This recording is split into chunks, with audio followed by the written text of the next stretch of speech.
Okay, one of the most common phone calls we get are about flat drinks, and I always answer it in 4 different ways.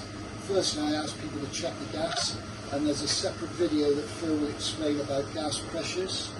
The second thing I ask is for you to come and check the cooler, put your finger in and make sure that there's ice in the cooler.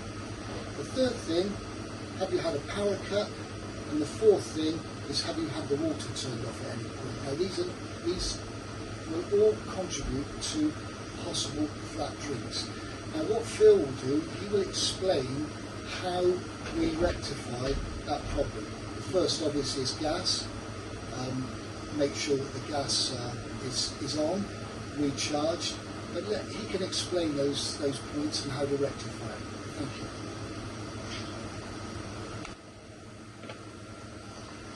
Hi. The two things you need for a fizzy soft drink is temperature and CO2. If the CO2 has run out or drops below 80 pounds per square inch, the drink will go flat. If the drink is warm, then it will also go flat. It will pour fizzy and go flat straight away.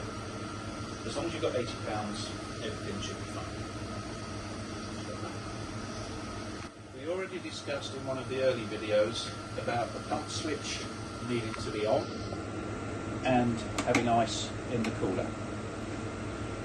Another thing that will happen, especially when these coolers are behind the bar, is the dust gets kicked up from the floor, and as a result this grill on the front will get matted.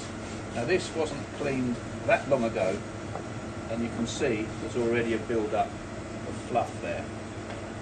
Now when I come to it, I remove this front panel, and there's a second screw there.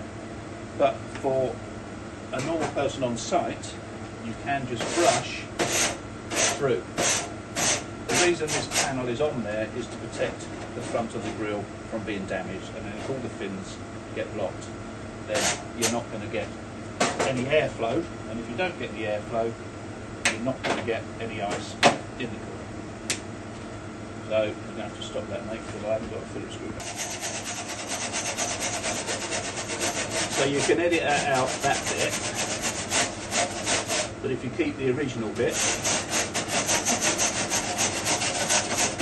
where I said about doing it with this, as you can see now, the grill is nice and clean, and an easy way to tell if the grill is now fully clean and not blocked is just to hold a standard bit of paper in front, and if it does that, it proves that there's draw back through the front of the cooler by the fan, which is then controlling and cooling the compressor to allow the ice to form in the cooler.